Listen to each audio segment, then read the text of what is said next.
E whatalo whatu nei fo i tu la ai fia whaelo atu. Le li poti whapitoa le nei, mō le whai unga o le nei vai aso o tau o manga o le tamau ainga o Samoa, mō le fitu masina e peo na li potia, ai usimai whafonga.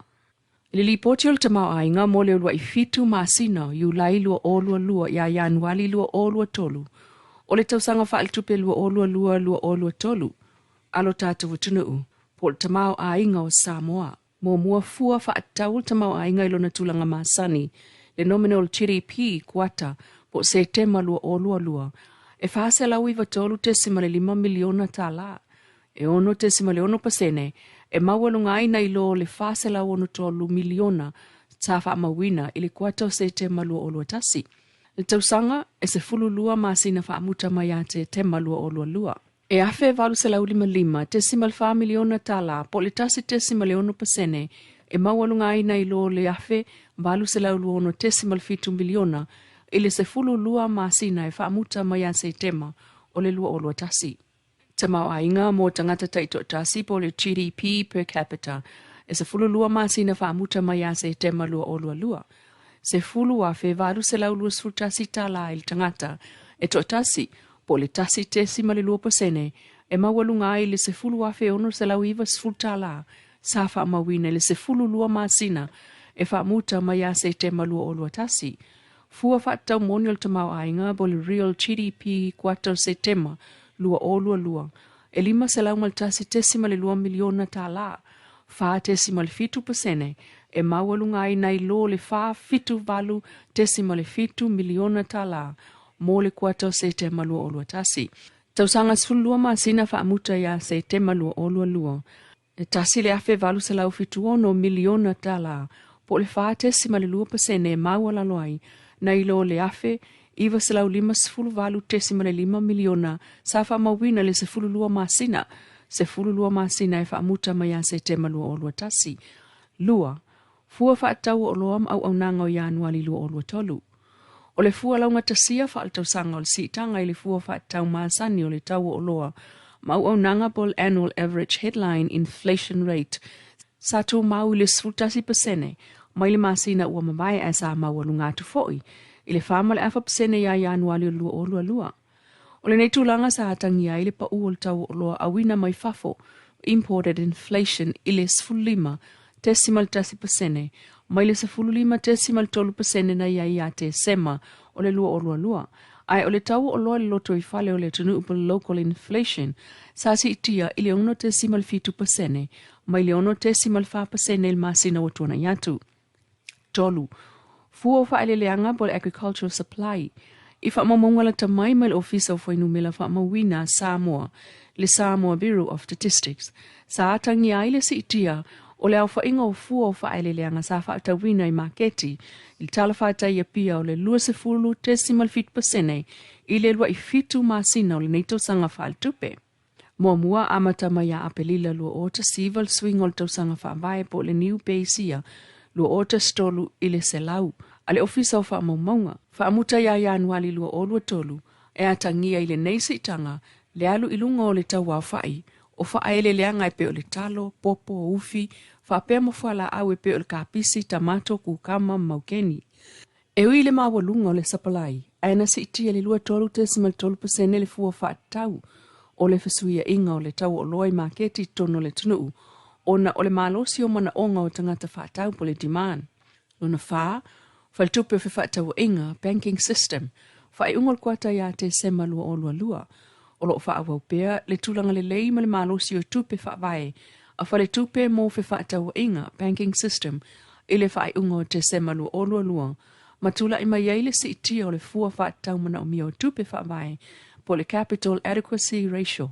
Ile tolu se fulu te simale 2%, pe a whaatustusa ile lua iwa te simale 10%, ia te sema lua o lua tasi, ma mawalunga atuai, na ilo le se fulu 5% o le tapula apito i mawalalo, o ta iala whaatulanga ina, le minimum prudential requirement. O le tulanga tau tupe o whale tupe, o whaatau inga, liquidity, sa whaatuma wina lo na tulanga mawalunga, le lua fitu te simal 5%, o le tau wao whai o tupe teu, ma ua siri atu i le se fulu pasene o le tapula apito i maulalo, o ta iala whaatulanga ina, le minimum prudential requirement. Ono no ngā tupe o se lia maleiva se fulu, aso e le o toe tutongina, non-performing loans.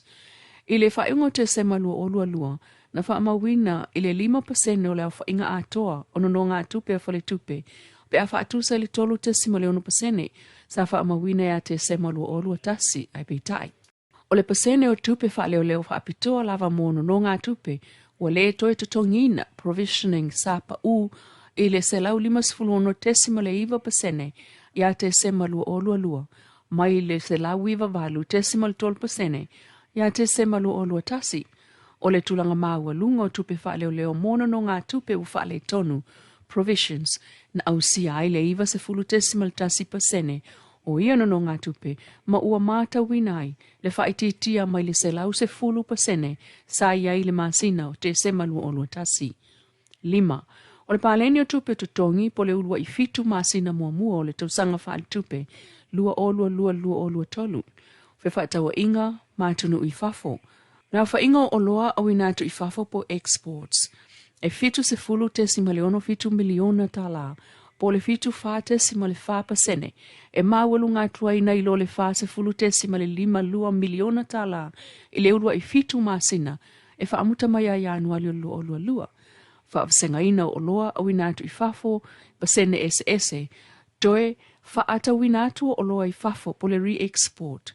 Whaiva te sima le 2%, po le tolu wha te sima le fitu 5 miliona tala, o loa ngā osi loto i fale. So le 5 se fulu te sima le 2%, po le tolu 5 te sima le 2 miliona tala.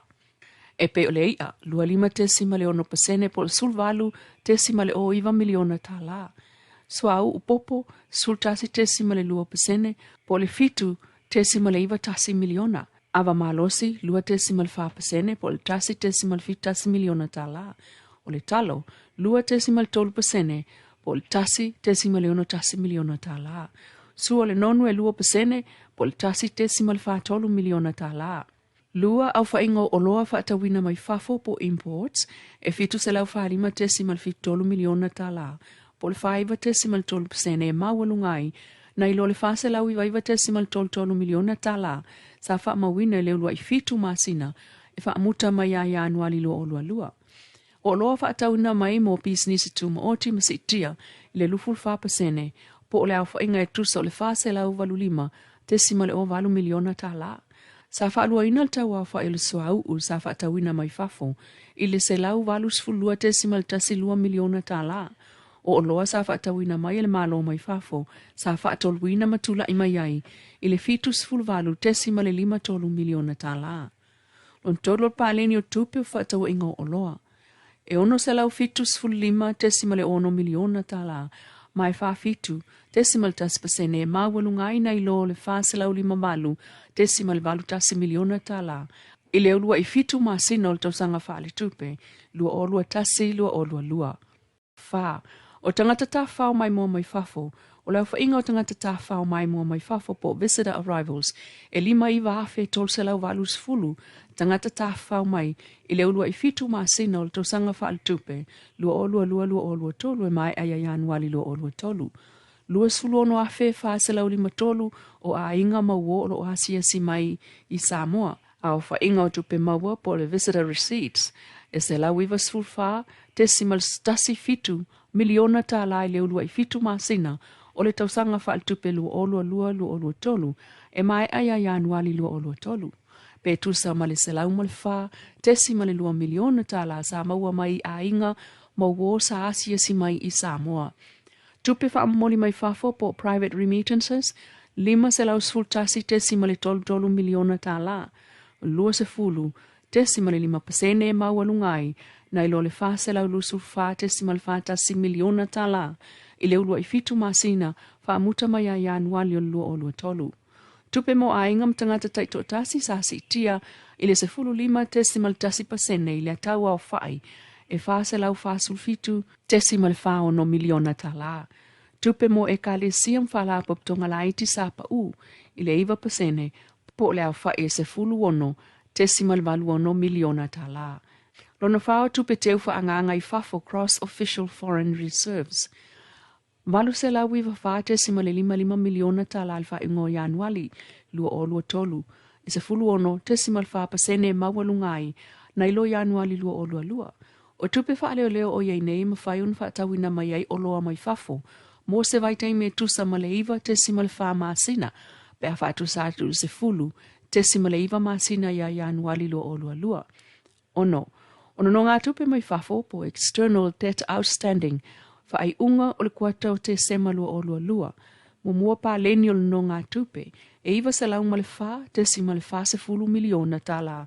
Po le fast food 10% o le tamau ainga le nominal GDP e iwa 10% e mawalalo ai na ilo le iwa se lau iwa valu 10 miliona tala i le kuatau te sema lua o lua tasi.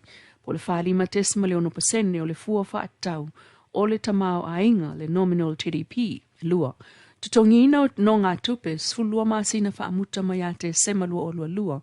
Se lau ma le valu 10.5 miliona tala e tusa lea ma le lua se lau ma le ono 10.2% e mawalunga atuai na ilo le tolu 5.5 miliona tala. Ile se fulu lua masina whaamuta mai a te sema lua o lua tasi. O le neisi tanga mawalunga e mafua mai i whaamutaina o le Debt Service Suspension Initiative po le DSSI ma le toe whaawa wina o le toe totongina o no ngā tupe masani o le nei tūlanga e tu sama le sefulu ono 10% o tupe maua masani ala malo recurrent revenue sefulu lua 10.55% o tupe teu whaangangai fafo foreign reserves po o le lua tolu 10.23% o tupe maua mai o loa ma au nanga o lo au inatu I fafo. O li poti nal tamau ainga mo le lua I fitu masina o Iulai lua o lua ia Januari lua o lua tolu o tausanga wha al tupe lua o lua tolu tamau ainga o Samoa peontu ina mai ele le wha tupe tutu tonu o Samoa. Ai o wata mua na mai Samoa manuia tolu manga o le neifo I aso.